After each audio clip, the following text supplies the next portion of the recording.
Swinging a drive.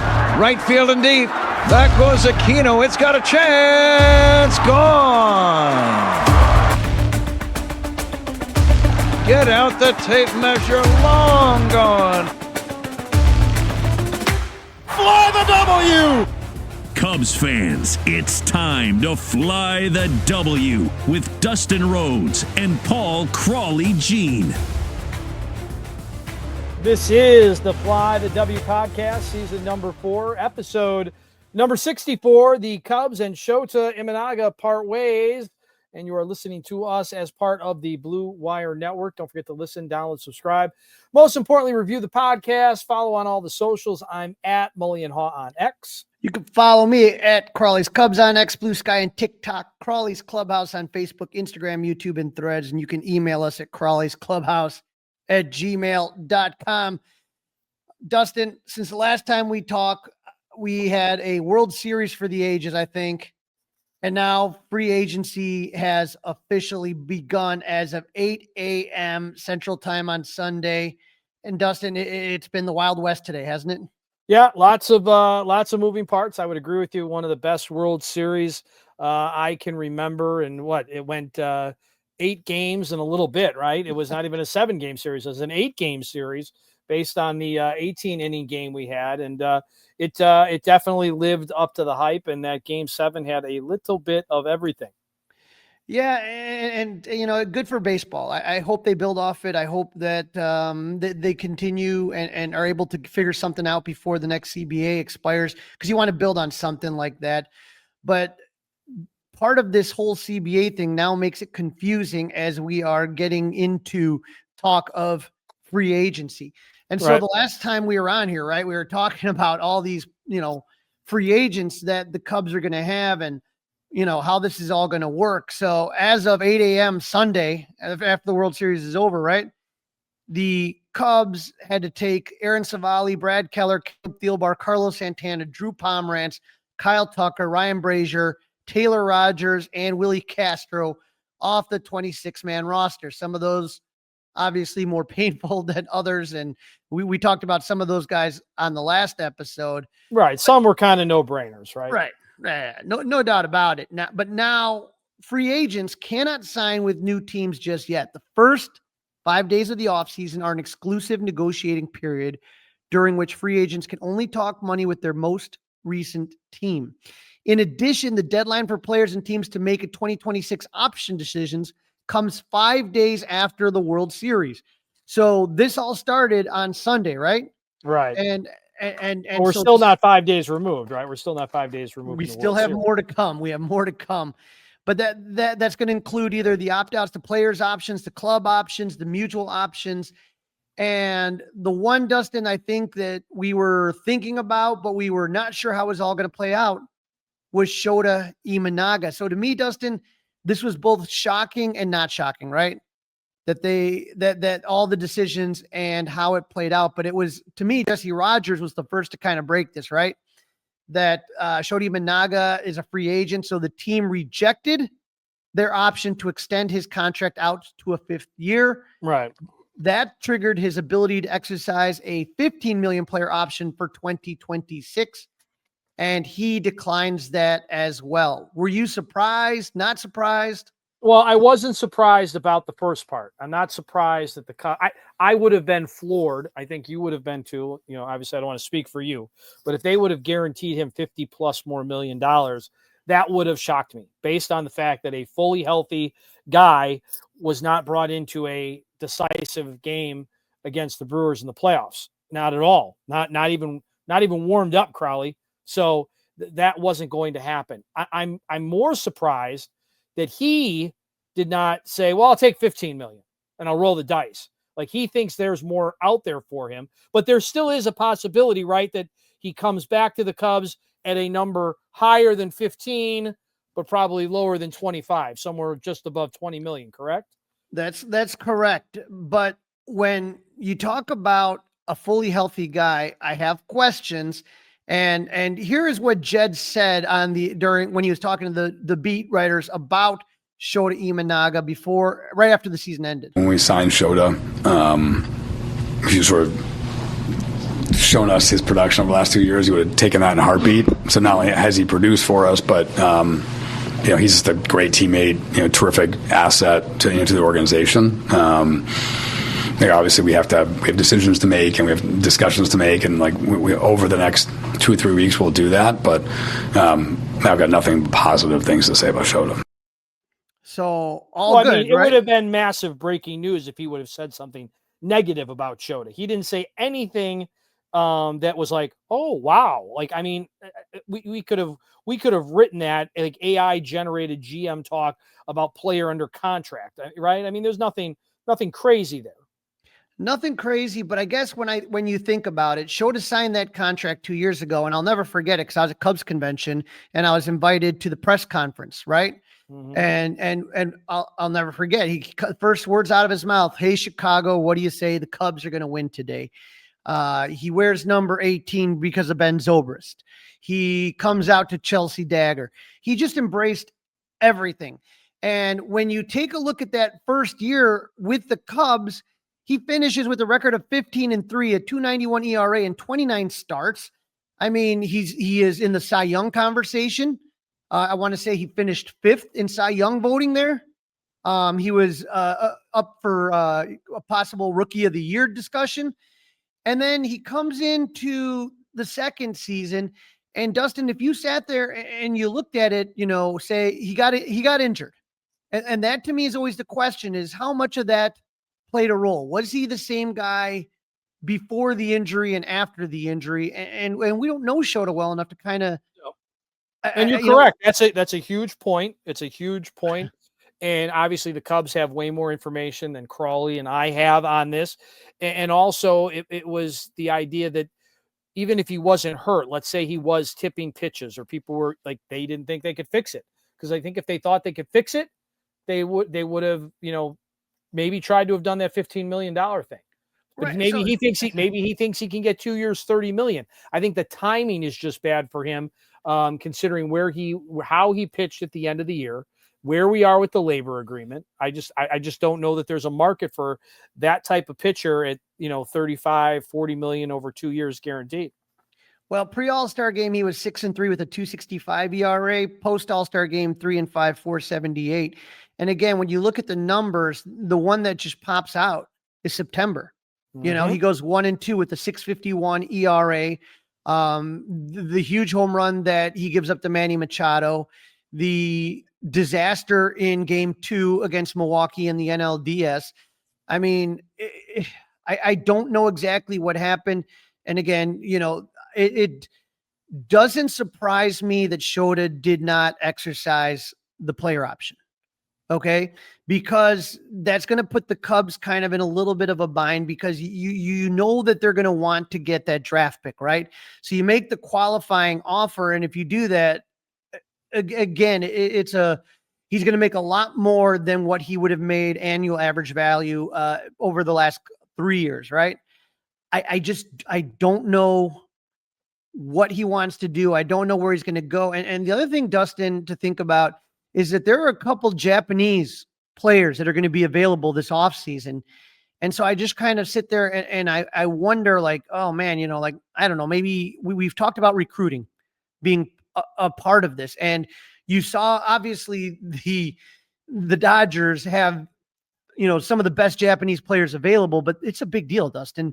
You're seeing these Japanese players come over and make a difference. We're going to talk about that in segment 3, but with a couple of guys that are potentially coming over here, I'm wondering what it's going to do. But yeah, he still could be a Cub, right? He could be a Cub. It's not over yet. Not over. But it's not looking like it's going in the right direction. Again, that's safe. That's safe to say. That's safe to say. And right. I mean, I don't know. I mean, I'm curious if the Fly the W listener has had enough of Shota Imanaga. If there's an appetite for Shota Imanaga right now. I mean, I'm okay without him right this second. I feel okay without him. I mean, now I want them to put that money to good use, right? I don't want that to go back into the pockets. But I'm okay with him not being a Cub right at this second. I just kind of, it stuns me a little bit because you're not the only person to say that, just how out of love. I mean, like every single time he would start on the marquee, it would say Showtime. Like Yeah. it was an event. And then all of a sudden September falls apart. And you know, you take a look at Nico Horner last year, kind of having his struggles at the end of the year, and we find out he wasn't 100%. Right. This year, totally different, and now he's a Gold Glover. Right. And there were talks that he might get traded, right? I mean, Right. like at this time last year, we were probably talking about whether or not they were going to trade him, whether or not we thought they would trade him, what could you get for him? And now it's like sign this guy to a 10-year deal. You know, a lot changes in a year, right? A lot changes. I guess. To me, I'm just sitting here like, wow, we've all kind of forgotten what Shota did based on what happened in October, which I don't think was representative of his time here in Chicago. I just think this telling factor is assuming is a big deal. There's a lot of assumptions, right? Assuming he was healthy, because he did pitch before that. They skipped a healthy guy. Didn't even warm him up. Wasn't coming out of the bullpen. Didn't use him. And that's pretty amazing. No, and you couldn't. You really, really couldn't. That's the thing is you saw they were just teeing off on him, right? Mm-hmm. So they had him figured out. They had him figured out. The qualifying offer is $22 million. So if you think about it too, Dustin, if you do that 1-year qualifying offer, if, let's say Shota accepts it, then either way, he's gone after the 2026 season. And we talked about all the players whose contracts end at 2026. And that's what they may want, right? Maybe that's exactly what they want to happen. Maybe they're clear the books. Maybe they're playing their hand perfectly in their opinion. Yeah, okay. Clearing the books. I mean, that would kind of side with what you're laying out, right? That, you know, he was very good in the regular season. He's been a great teammate. He's had a lot to offer. The fans love him, all those kinds of things. But, you know, can you use that $22 million and win instead of spending that $22 million and just getting there? I think, like I said, I would love, and I'm sure we're going to hear more from agents and everything else, that Shota was not 100% and he kind of came back early. And, you know, these guys do that all the time. It's not the first time we heard. Sports. Right. Yeah. It happens in sports all the time. Right. Guys come back sooner. They want to be there for their teammates. And I respect the hell out of that. The hell out of that. And again, if we hear that, okay, maybe my opinion changes, but then at the same time, I could be pissed off and say, well, did he hide it? Like Kyle Tucker may have hid it from the Cubs, telling them that he was better than he really was. And maybe eventually, you know, 70% Kyle Tucker is 70% Kyle Tucker better than 100% of Big Red, right? Well, is 70% Shota better than Colin Ray? I don't think so. No, and so we'll see what ends up happening on this. I got a feeling this is not over, but like I said, my instinct right now is they are going to give him the qualifying offer. That's going to be a very hefty payday for Shota. I don't know if anyone else is going to give him the multi-year deal because we don't know how anyone's going to act because of this whole CBA mess. Right, because of the CBA, correct. But if the Cubs do give him the $22 million, then it just tracks that once that season's over and we have a new CBA, hopefully before the 2020 season or 27 season or after that, all like basically the Cubs are literally going to have like no payroll other than Dansby Swanson. Everyone else is just pretty much going to be on rookie contracts. Nico will be contract up. Ian Happ contract up. You're talking about Jamison Tyone's contract up. Shota will be up. They're essentially all going to be gone. So how they rebuild this, what it's all going to look like, there's a lot. But Dustin, Shota is not the only one. There's a lot of players. Not the only I'm not news. Going to go through. Not the only. Yeah, not the only news out there. No. I'm not going to go through all the names because there were clearly a ton, but there's some interesting players that now become free agents. Some that have been named to the Cubs or linked to the Cubs in the past. Others that have ties to Craig Counsell, the skipper. Others have played for the Cubs. So Pete Alonso and Edwin Diaz opt out for the Mets. I don't see Alonso coming, and I don't know if Jed has the stomach. I just don't know if they're going to spend a lot of money, but I know they're not going to probably be spending it on a reliever like Edwin Diaz. The Yankees say, you know, Cody Bellinger opts out. He's still looking for that next big deal. Former Cub Cody Bellinger. Alex Bregman, who was tied to the Cubs last off season, has opted out. From the Padres, starter Michael King and relief pitcher Robert Suarez, both linked with the Cubs in the past. Ha-Sung Kim from the Braves, who I've been interested in. Lucas Giolito, remember him from the South Side. Brandon Woodruff from the Milwaukee Brewers. Guy can't stay healthy, but man, when he is healthy, he is pretty amazing. There are a couple Cubs that are not Cubs, couple players that opted into it. Lourdes Gurriel from the Diamondbacks, Tyler O'Neill from the Orioles, Wandy Peralta from the Padres, AJ Minter for the Mets. And then a couple players had their club options declined. Thairo Estrada from the Rockies, Tom Murphy from the Giants, backup catcher. And then Michael Lorenzen, who I thought that there was some trade talk at the trade deadline, possibly with the Cubs. But they had their options declined. So a lot, we're going to definitely dive in the next episode, talking a little bit about some of these free agents and what the contracts are going to look like and all that stuff. But definitely a fun day if you're a baseball fan to kind of be sitting on the Twitter machine. Yes, absolutely. It's a good point. A lot of hot stove stuff going on. No doubt about that, Crawly. All right. This one kind of surprised me a little bit. The Cubs trading Andrew Kittredge back to the Orioles for cash considerations. Knee-jerk reaction. Jerk might be the key word. Sounds cheap. Sounds cheap. Yeah. This guy closed games for you in the playoffs. Closed games. High leverage out-getter. And now you give him back because you don't want to pay him $1 million?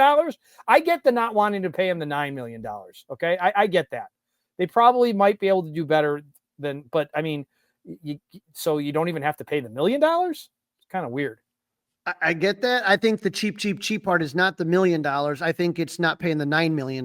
That to me was the cheap. We talked about how he was clearly by far the best trade acquisition that Jed made this offseason. I mean, he had one bad game, but he had a 3.32 ERA in 23 games, struck out 32, walked only 3 in 21 and 2/3 innings. And Dustin, it felt like sometimes he was Craig Counsell's safety blanket. He appeared. Oh, he was like the first guy. He was like his first guy in the circle of trust. Yes. And so I'm surprised at this. He was due to make $9 million, which is just kind of, to me, average for a reliever. Like, it's kind of like the mid-tier range of a reliever. So that one I'm just kind of stumped with. I know that Jed kind of thinks he can find these closers. I'm just tired of him taking half a season before it starts to come together. I would just like to have a good bullpen to open up a season, not blow a bunch of games before you kind of figure out, who you got and who you don't have. Right. Right. And so I just thought Kittredge was a good, experienced arm in the bullpen. I'm just, a little bit stunned on that. And I don't know. Maybe Andrew wanted to go back. Maybe, we didn't get to know him that well, assuming he's got a family. Maybe the wife and kids liked Baltimore. Maybe that's where he preferred to be. These are things that we don't know at the moment. Correct. Like those are possibilities. He might've said, "Hey guys, I really liked it here. I appreciate it. But if you could do me a solid, I'd really love to go back to Baltimore. I think they'd like to have me back." Well, maybe. Right, that's possible, right? I mean, I know it's a business. Don't get me wrong, but that came into my mind when I was trying to think this thing through. Well, the Cubs traded for him, so now he is, part of the Chicago Cubs, and it really isn't up to him. It is up to the Cubs. Sure, I agree, but I'm just saying there are those personal feelings, though, right? I mean, I know it's a business and whatnot. I'm just saying, you never, happy life, happy wife, all that kind of stuff. I think she's just happy getting the $9 million. So that would be my opinion. You could buy a lot of airplane tickets between here and Baltimore for $9 million. Right. I don't think I don't know why. I don't think that's it. I don't know if they're just gonna allocate that money elsewhere. That's going to be the big question. But Dustin, if you remember, we're talking about that about Shota. We're talking about that about Kittredge. And then we remember they never allocated the money from Cody Bellinger last year. No, and Cody Bellinger, there's a name, Crawly. Could Cody Bellinger be back with the Cubs? Definitely something that we're going to have to take a look at. But my point is, is that, I keep hearing about we're going to, allocate this money, but it didn't get allocated last year. What makes you think it's going to get allocated this year? Yeah. All right. Let's talk about some good news for the Cubs, Crawly. Tying a franchise record for Gold Glovers. Three of the 6 players got the Gold Gloves, and that was the 3 that we expected to get the Gold Gloves, I think. Of the 6. There was clearly no doubt that Nico Hoerner was far and away the best second baseman in all of baseball.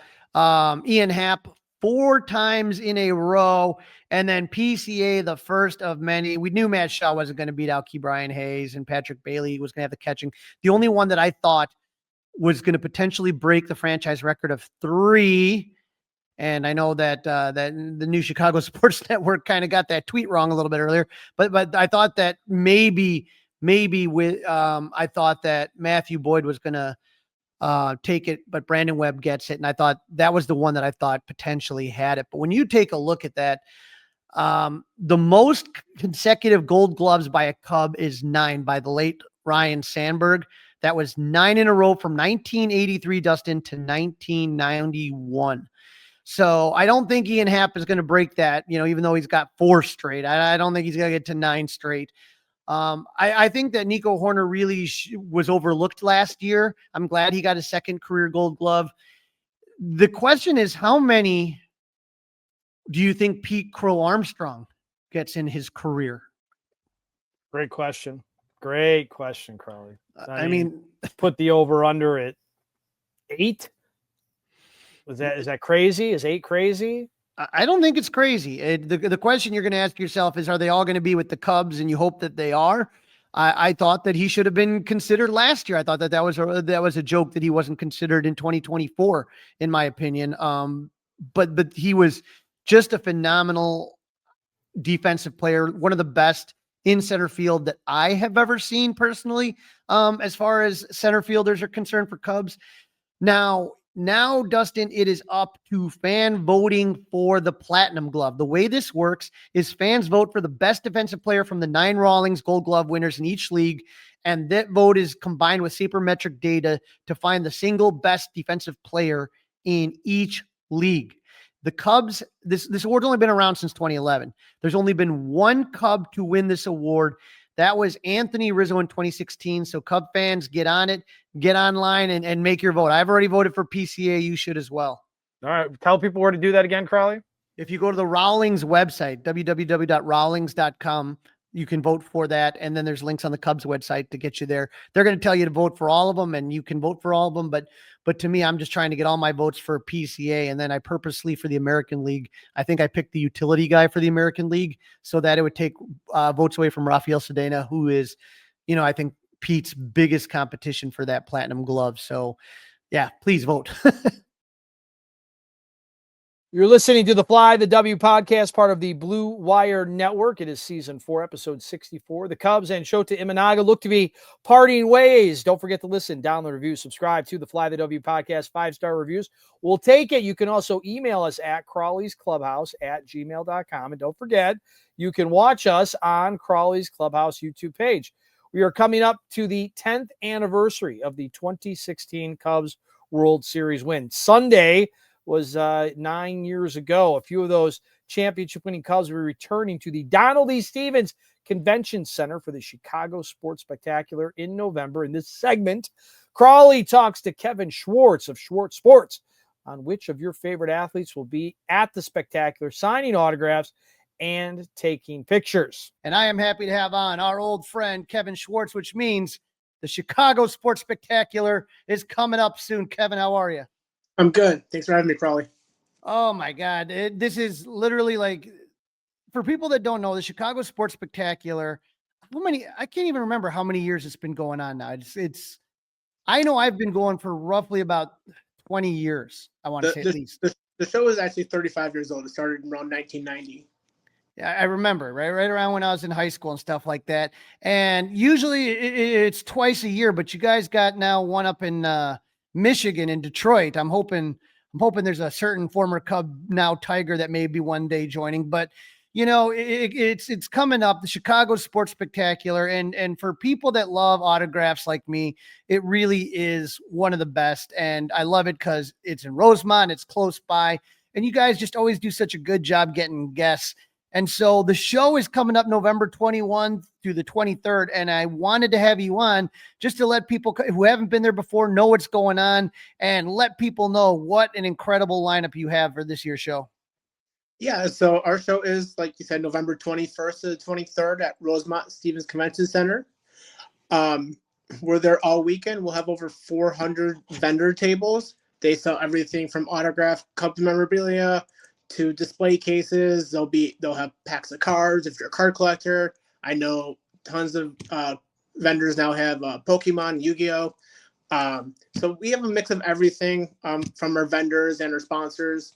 There'll be card submission companies there as well. And of course, there's our star-studded autograph lineup with over 70 guests featuring Anthony Rizzo, David Ross, Jason Hayward, Charlie Sheen, Emilio Estevez, Brian Urlacher, and many more. Yeah, and like you said, if you've never been to the Chicago Sports Spectacular, it's fun to walk around. They have things that you can buy, like 8x10 photos. There's a great old guy that I go to all the time. This is a photo. I got this at the Chicago Sports Spectacular. It's a 1945 Cubs World Champion pennant. It's a phantom pennant. These things are so hard to come by. And this guy, I don't know what he does, but that's the thing about the vendors that you get. You got bobbleheads, Funko Pops that you mentioned, replica World Series trophies. And I know a couple people that love getting those signed from the guests that you have. I love the artwork. I think sometimes this is a Michael Jordan painting that I saw one time. It was great. And a lot of times you guys have special guests too. I know that this was from a few shows ago. This was the League of Their Own, the ladies, the real ladies that played the League of Their Own baseball, and they were phenomenal. And they just sat there and talked to you, and it was so much fun. Yeah, we have great guests, great customers and fans that come out. And, we try to make sure that it's a great event for the family to come out and everyone's going to get to enjoy whatever part of sports collectibles and memorabilia collection that they, so desire. We even have VIP packages starting as low as $99. We have a sneak peek on Friday. So for those that want to be the first ones to get in and start shopping around that show, you get in 2.5 hours earlier with the sneak peek. So we got tons of stuff available.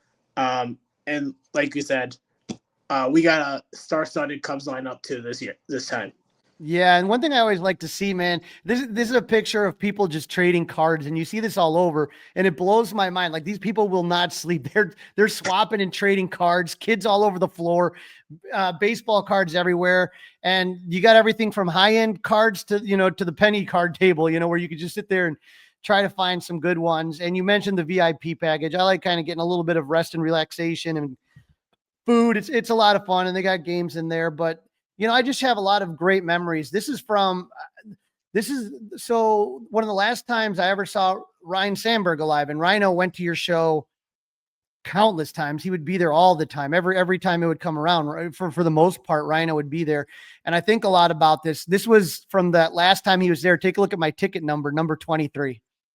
And I was just like, and I got so much great stuff. This is one of the pieces I got done by Rhino. It's got Ernie Banks and Billy Williams and Fergie. So it's a Chicago Hall of Fame legends. And it's an opportunity to meet a lot of your favorite Cubs or Hollywood stars or baseball, football, basketball, you name it. And it's so cool because here's the thing. I know people that go and get autographs at spring training. I know people that go and get autographs outside when the players try to come in, and you're getting shoved. You're trying to get one, and most of the time the autograph that you get is going to be kind of like a rushed autograph. You know what I mean? Whereas this, a lot of times the players are just so cool. You can talk to them. They're very friendly, and they just do it. This is Chris Bryant. You guys had him. What was it, last spring? That was last November. This is Chris Bryant signing a jersey. They just do a good job, and I enjoy. There's Schwarber right there. But I always tell people, if this is your first time going to the show, be prepared. Know what you want to get signed, where you want to get signed, and how, what kind of pen, marker, anything. And the one really good piece of advice I just have for people is really talk to people that are veterans. Everyone just sits there and talks because you're standing in line waiting and you start getting to know people and talk, but it's like, you can ask questions and people are really helpful. Like, would you use a blue Sharpie there? Would you use a Deco silver paint pen? And you guys have everything right here. If you can see this picture right there on the table, you can see pens and markers there. Me, I'm one of those guys that likes to bring my own just because I'm finicky like that. But I've learned so much over the years from going to shows from different collectors that I think if you haven't done it before, it's just a really, obviously the national show has been in Chicago last year. I think it's going to be this year, but it's so crowded and just insane. Like, I feel like this is just like a good mix of good people, just a more of a relaxed atmosphere, if you get my drift. Yeah, we have our staff does a great job on making sure the aisles are cleared and people are finding where they need to go. I've been to other shows where everyone's kind of confused and just stops in the middle. Our staff's there to help coordinate that with everyone. Everyone that does get an autograph, buys an autograph ticket, does get an autograph. It's not like at the ballparks, like you said, where it's like they choose 8 or 10 people sometimes and then keep going. If you purchase an autograph ticket and are there between the guys' signing times, which are posted on our website at chicagosportspectacular.com, you'll get your item signed. Our staff that sits with the players and is there to help. If you're not sure what color pen to use or where to have it best signed, our guys are pros. They'll help assist you with that. And we do have a variety of colors and pens available. But please feel free to bring your own if you want to. I know a lot of collectors like to make sure they have that specific everything going and have it prepped so it's up. But we just want to put on the best show possible and hope everyone has a good time. And like you said, these shows do create a sense of community and fandom and everything. And you'll hear the chantings going on when guys come out, the cameras going off. It's a great time. We're really proud of the show we put on, and we try and grab players that will give everyone those experiences. Okay. So, one of the things that I have gotten hooked on, and it wasn't something I've been doing for years. It's something I've probably been doing within the last 7-8 years, is the autograph sessions, which I think are a lot of fun. This is from when Chris Bryant was there, the photo op, and you just get this great picture of you and the player. This is me and the Hawk, Andre Dawson. You can see the big smile on his face. Dawson, he's such a great guy, but he's just not a big smiler. But the thing is about these pictures is there now you can get, now this year you don't have the ones where you just getting the photo and then you can buy the digital later. Yeah. So you would get, for everyone who gets the photo op, will get a 8x10 printed out image on the spot. Within about 5 or 10 minutes after your photo op, they're going to print and be put on a table for everyone. So yeah, everyone will get that 8x10 image, and then they'll be uploaded onto our website that you can download afterwards as well.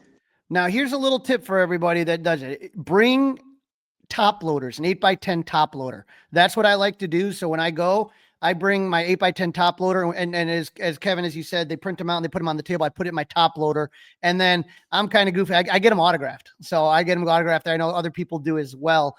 So to me, that's always a fun one. And you get to say hi to, the players, and it's just kind of a really cool interaction. And we're going to get to the nitty gritty about who is going to be signing, but you also have some combo photo ops, which are fun, where I know you've done it in the past with like Bears linebackers or Chicago Cubs I remember you did the All-Star one where you had Rhino, Dunston and Dawson from the 1990 All-Star game. You had that one, you've had other ones, and you got some for this show.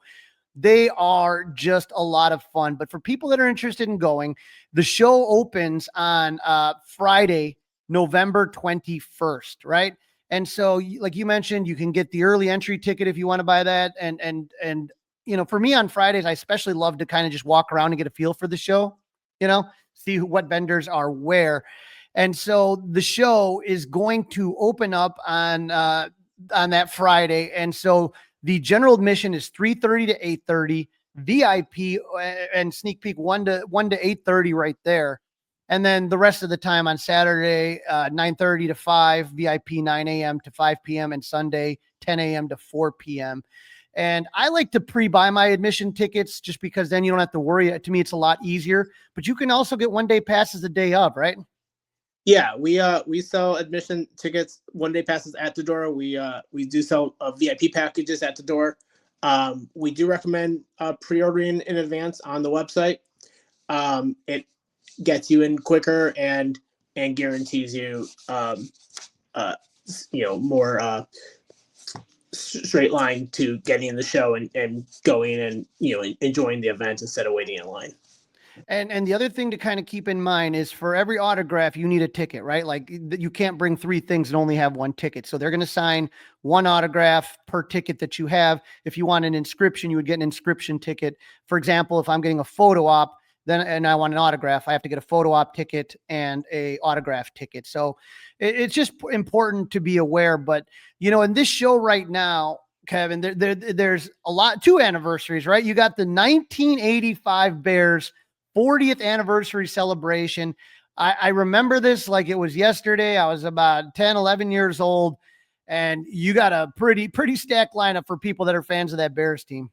Yeah, we have about 10 or 12 of the 85 Bears guys there.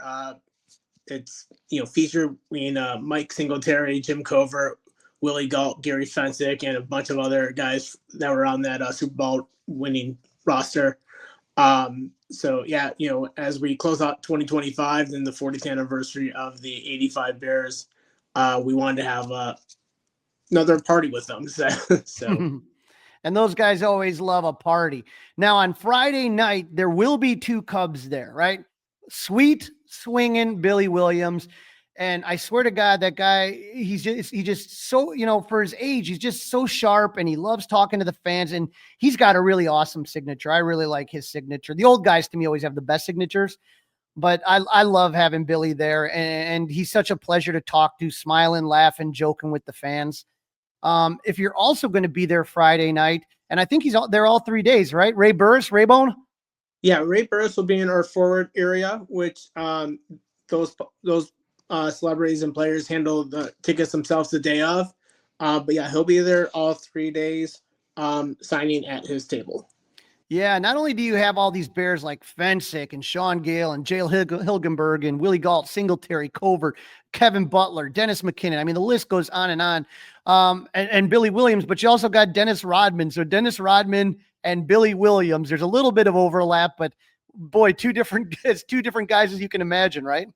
Yeah, and like we said, we're a Chicago show.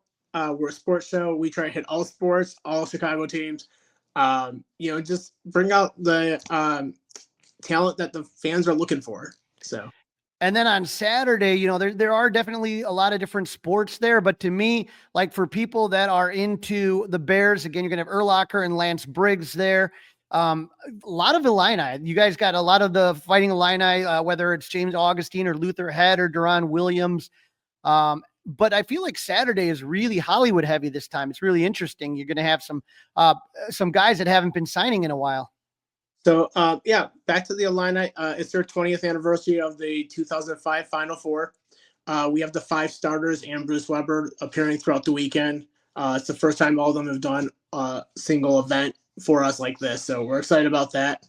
And then we do have a lot of celebrities. Our celebrities mostly have a sports theme to them. Like we have Charlie Sheen, who's in Major League and 8 Men Out. His brother is coming, Emilio Estevez, who's in the Mighty Ducks.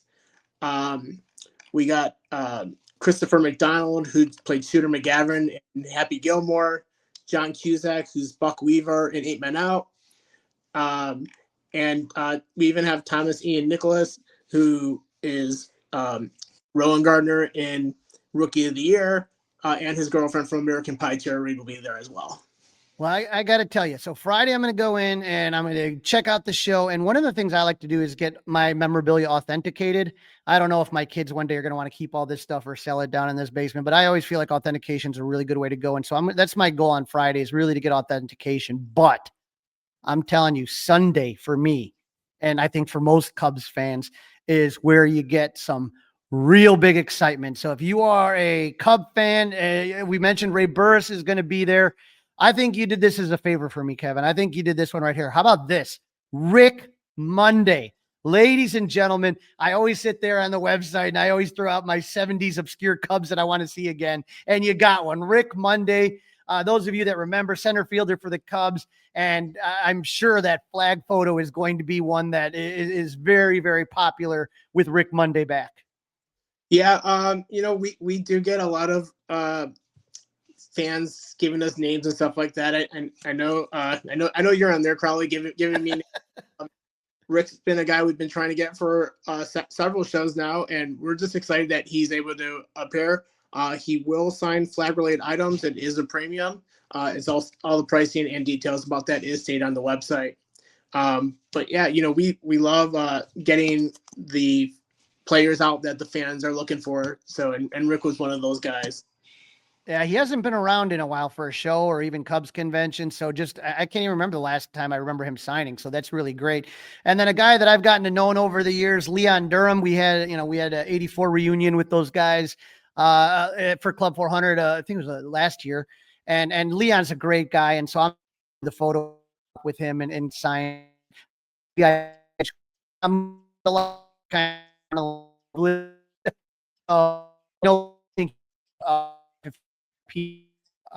if at 80, one another guy from the 84 team who has not done many signings at all is Rick Sutcliffe, the Red Baron back, and he is hilarious. He tells so many funny stories when he's signing for you, and he's just a fun guy to be around. You just can't help to smile when you see Rick Sutcliffe. You got to be excited to have him back. Yeah, we are. Rick wasn't signing a whole lot or doing a lot of appearances when he was doing broadcasting. Now that he's pretty retired, he's back at it, and I know we've been trying to get him for years. He's one of our big ass around Chicago, so we're very excited to have Sutcliffe on the lineup for the show. Now, one guy that is one of my personal favorites is Lee Arthur Smith, the Hall of Famer, the big man, the closer, back at again. It's been a while, I think, since I saw Lee at an autograph signing, but he had some health scares and stuff like that, and I'm happy to report that he's doing well and excited to see him coming back here. And he's another guy that just has a great autograph and is really great with the fans and is just a funny guy and just makes me laugh every time I see him. Yeah, we love getting the Baseball Hall of Famers, especially if they're Cubs guys. Lee's always been a really great guest for us. The fans here really love him, and I'm glad we're able to get him out there as well. And then of course we have the 2016 Cubs on Sunday as well. Yeah. What about Kerry Wood? Kid K. Don't forget about Kid K. Just absolutely love him. Great getting his autograph, especially on any of that 20K stake stuff. I have a huge piece, Kevin. It's about like 5 feet by 7 feet of all Kerry Wood from that 20K strikeout game. So if you have any of that 20K strikeout memorabilia, good to get. And here's a tip. Sometimes you guys get the young guys, right? And sometimes it's easier to get them before they blow up big and then they want more money, right? You got Owen Casey coming to the show. That has to be fun for Cub fans. Yeah. We love getting anyone who's on the active roster, 40-man roster, especially guys who haven't really appeared around Chicago a lot. And we think Owen Casey is going to be a really great player when he's full on that roster next year. And I think that's why he's been the number one prospect for the Cubs. Now, you mentioned 2016. We are about to get, I can't believe it, pretty soon, the 10-year anniversary of the 2016 season. So I'm sure you're going to have you have a lot of guys at this show, and I'm sure you're going to have a lot of guys in November for that anniversary. Wilson Contreras, yes, he's a Cardinal now, but he still does autographs. And especially if you love those team signed pieces, love to get them. Or if you don't have them on a World Series ball, really important. But having Wilson come back, I know he's done the show a bunch of times. One guy that hasn't done a lot of shows, how about Jason Hayward? So this is only Jason's second time appearing for us since 2016. He's always been really private. He's not big on doing a lot of the public appearances and stuff like that. So we had him a couple years ago, and luckily we were able to get him back again. There's guys like Jason Hayward, like Wilson Contreras is a guy that loves to do shows, loves to talk to the fans, blah, blah, blah. Jason Hayward is a guy that reminds me of a groundhog. Like all of a sudden he shows up at a show and you don't know when he might come back again. Like this may be it for like 5 or 6 years. I don't know. but he's just not a guy that like really does these type of things. It's like John Lester's another guy. You know what I mean? Like when those guys come, I always feel like those are guys that you got to get because you don't know the next time you may have that opportunity. Yeah, exactly. We try and get guys out as much as we can, but we do only have 2 shows a year, and like you said, some of the guys are more private than others. Some of the guys are busier with their post careers than others, and so they make it a little tougher to get them out here. But this show worked for Jason, and we're glad to have him on the bill. How about his buddy David Ross? Now, I'm going to be honest, sports fans, it didn't end good with David here in Chicago. Obviously, we know that. But part of that World Series team. And so if you're expecting him to go to CubsCon, I wouldn't hold my breath. I would not hold my breath. If you want a David Ross autograph right here, right now at the Chicago Sports Spectacular is going to be your best opportunity. I don't know if he's going to be around Wrigley. Obviously, there's some awkwardness there. I don't know if he's going to be in CubsCon as long as Jed Hoyer's on there, and we know he's extended. So if you want David Ross, I would be getting to the Chicago Sports Spectacular, right? Yeah, David loves this stuff. He loves the fans, and regardless what happened with the Cubs on his exit, David's gonna be a great guest. If you've never met him, and want his autograph, I highly advise you get it. He gives a really nice signature. He'll spend time and talk to you. He is as great as guys as advertised. Absolutely. And another great guy that is finally back in the Cubs fold, and a guy that does not sign often.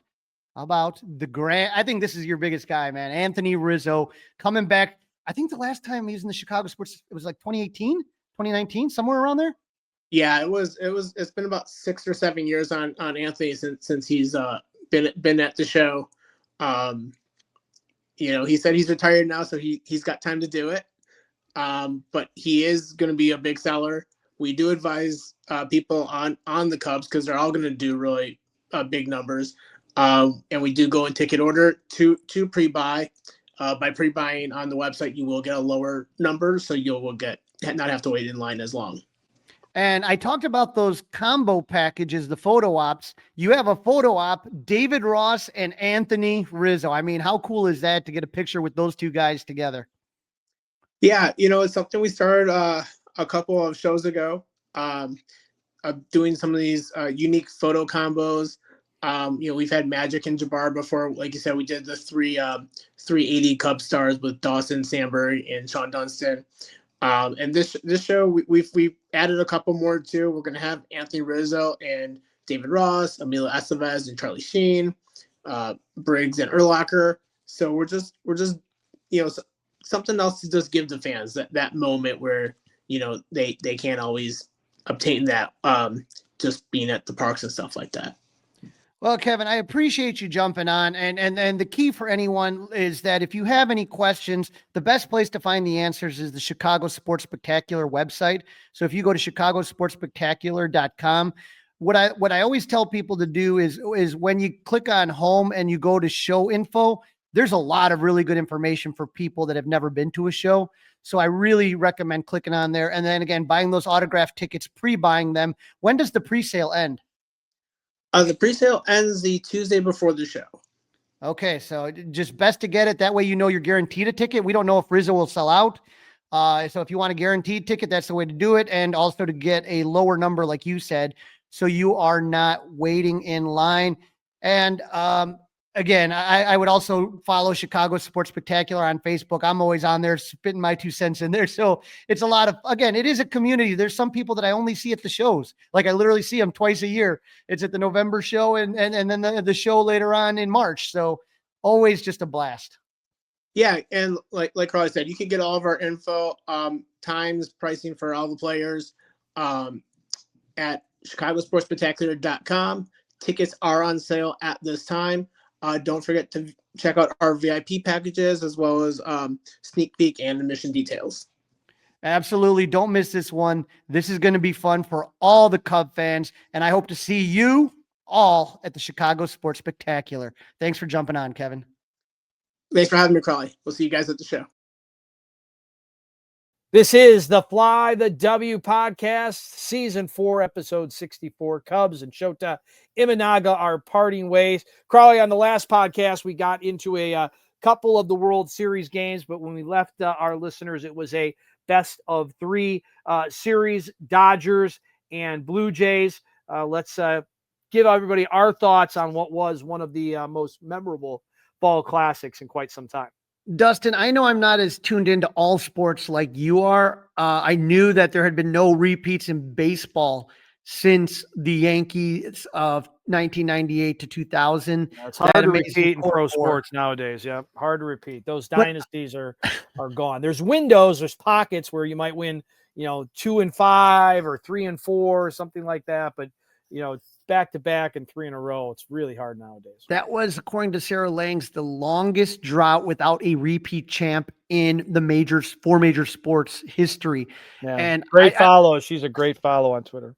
I just got to tell you, Dustin, I don't follow football as close as you do, but I was like, man, didn't the Patriots do it? But apparently not, huh? No, they got there. They had it ended by the Giants. The Chiefs were in position to do it, weren't able to finish it. So very hard. Yeah, and I didn't think it was going to happen after Game 5 when Trey Savage. I mean, what about that kid, right? I mean, first off, the Dodgers jump all over Blake Snell with the back-to-back jacks, right? David Schneider hits a solo home run. That was the Blue Jays jumped him, right? First 2 batters, 3 pitches, right? They were only 3 pitches into that ball game, and that happened. Vladimir Guerrero was the other one. Right. And then Enrique Hernandez, he always finds the magic in the post, and he hits a solo home run off Savage. But that was it, man. I mean, Dalton Varsho hit a sac fly. They scored. The game ended up being a blowout, 6-1. But the story is Dustin, this kid, Savage. I mean, he pitched 7 innings, 12 strikeouts. That made him the youngest pitcher to strike out 10 or more in a World Series game, breaking the record set by Smokey Joe Wood in 1912. I love those old names. Smokey Joe Wood. They sound like athlete names. Like these parents name their kids that to someday be athletes, right? Right. And he surpassed the previous rookie record of 11 set by Don Newcombe in 1949. 3 hits, 1 run, no walks. I mean, just absolutely phenomenal. So you're going back to Toronto and you are thinking to yourself, okay, Toronto's got him on the ropes. You just need to take one of the 2. And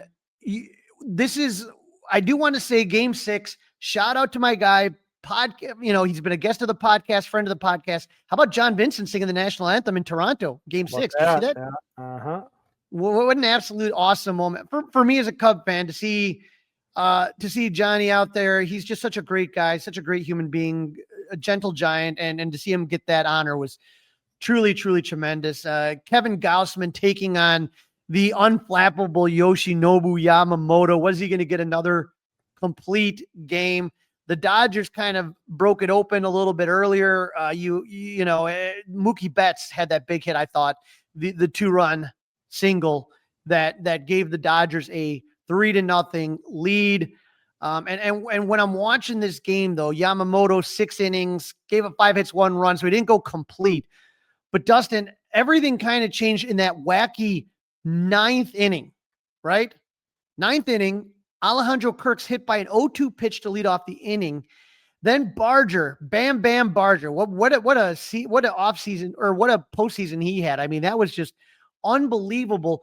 But he hits the ball and it looks like it's going to easily score a run.